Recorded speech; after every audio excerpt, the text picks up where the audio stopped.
Paz, graça e misericórdia em Cristo Jesus. Nesta semana, estamos meditando sobre a Igreja de Deus.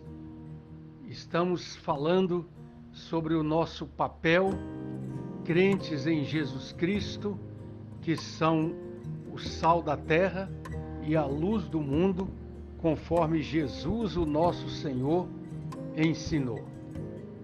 Queremos lançar mão de novo de reflexões do pastor e escritor John Stott, para também meditar sobre qual é o papel que cada um de nós, como cidadãos do reino, devemos exercer dentro da nossa sociedade.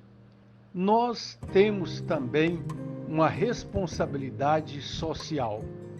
Jesus nos mandou ser sal e luz na terra, na cidade onde nós vivemos.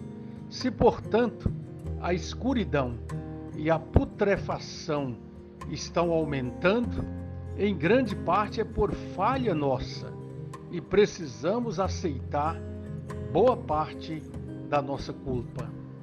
Também precisamos aceitar com nova determinação o papel que Jesus designou para nós, ou seja, ser sal e luz da sociedade.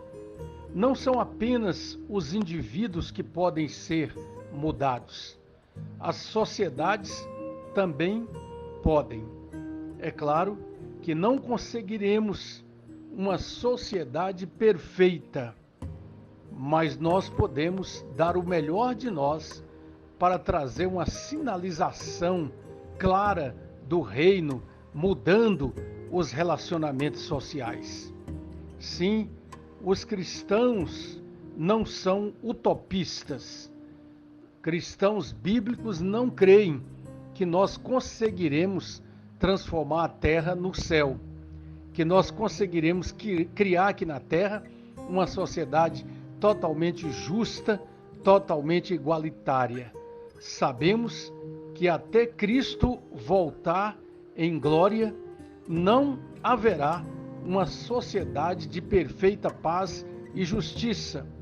Mas, por enquanto, nós podemos sim dar o nosso melhor, exercer o nosso papel, cheios da graça de Deus, para provocar mudanças que começam no nosso coração, depois dentro da nossa casa, depois dentro da nossa igreja, e que atingem a cidade onde nós vivemos, trabalhamos, estudamos e nos relacionamos com pessoas que não são cristãs, que não creem em Jesus e não o têm ainda como Senhor e Salvador das suas vidas.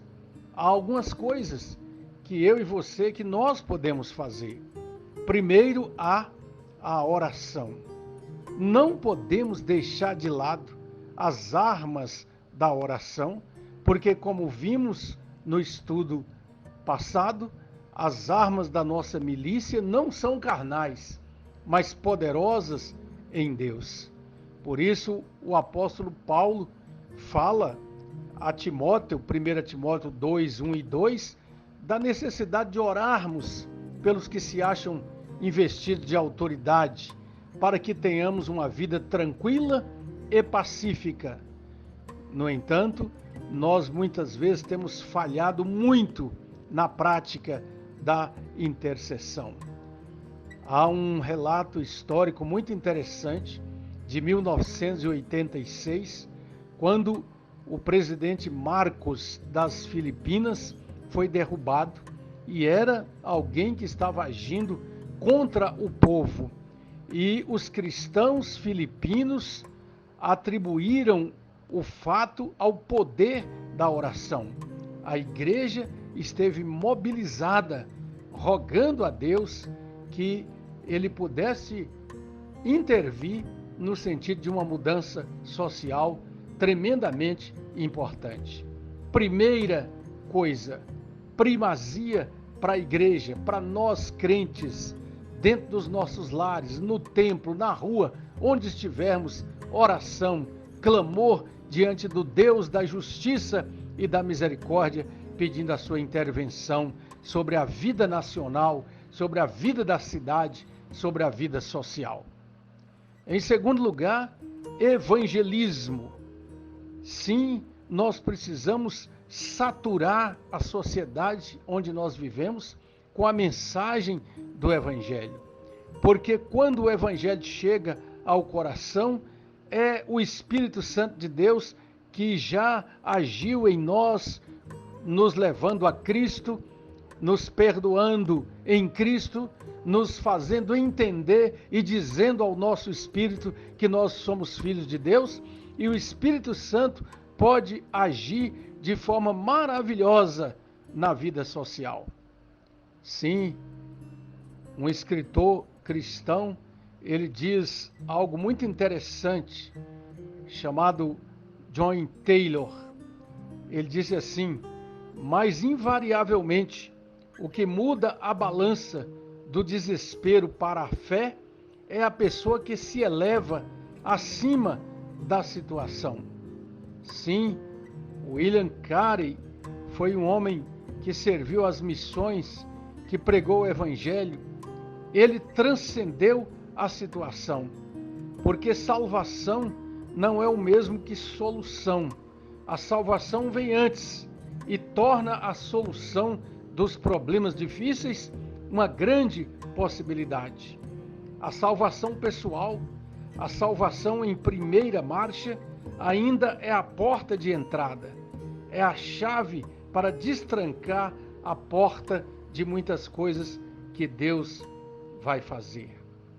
Então temos a arma da oração, temos a arma do evangelismo, a proclamação, o testemunho, pessoa a pessoa, em todos os lugares, versículos bíblicos, palavra de Deus, distribuição de folhetos, de Bíblias, de Novo Testamento, mensagens bíblicas nas redes sociais, saturando, trazendo o impacto da palavra transformadora de Deus, para que ela chegue ao coração e ali haja espaço para a atuação do Espírito Santo.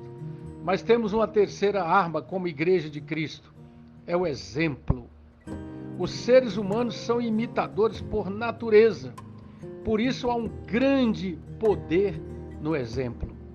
O único cristão que assume uma posição de justiça, sem concessões, incentiva outros a segui-lo. Um lar cristão pode influenciar toda a vizinhança. Um grupo cristão dedicado na universidade, na escola, no hospital, no escritório, na fábrica, pode transformar a atmosfera e os valores daquele lugar, trazendo um sinal do reino, reunidos para refletir na palavra de Deus, buscando que aquela comunidade humana esteja debaixo do poder de Deus e seja transformada pela graça maravilhosa de Cristo Jesus. Sim, outra arma que nós temos é o argumento, a argumentação. O Dr. Martin Luther King, campeão dos direitos e liberdades contra o racismo nos Estados Unidos, ele disse assim: não se pode legislar a moralidade, mas o comportamento pode ser regulado. Precisamos entender que os decretos judiciais podem não mudar o coração, mas podem restringir a insensibilidade. A ação governamental não é toda a resposta para a crise atual, mas é uma resposta parcial importante.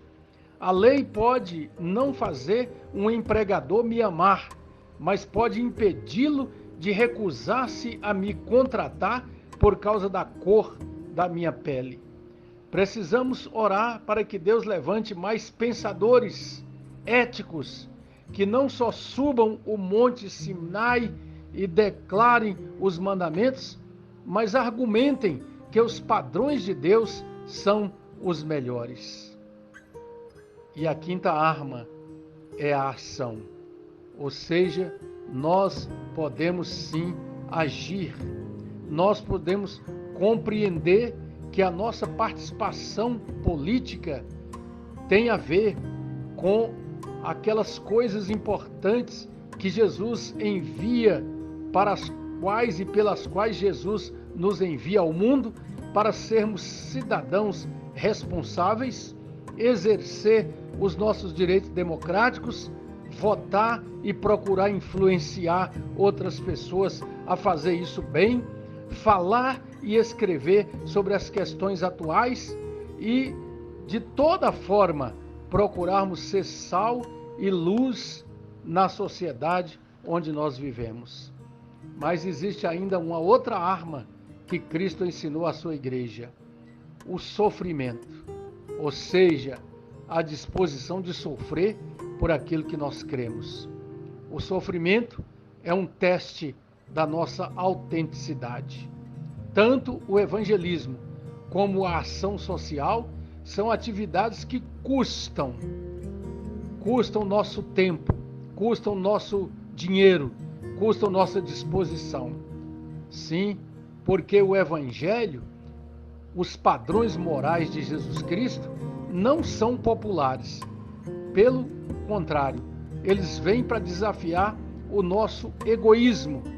Assim, nós precisamos entender que, ao ser servos e servas de Cristo Jesus, enfrentaremos oposição e perseguição. Mas a igreja não pode esquecer que ela é governada pelo dono.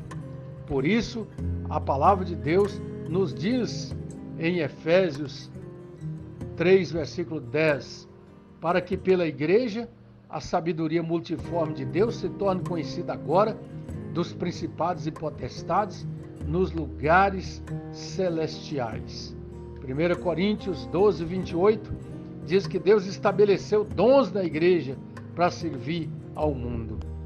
E então nós precisamos confiar que o Deus vivo continua conduzindo sua igreja, abençoando sua igreja.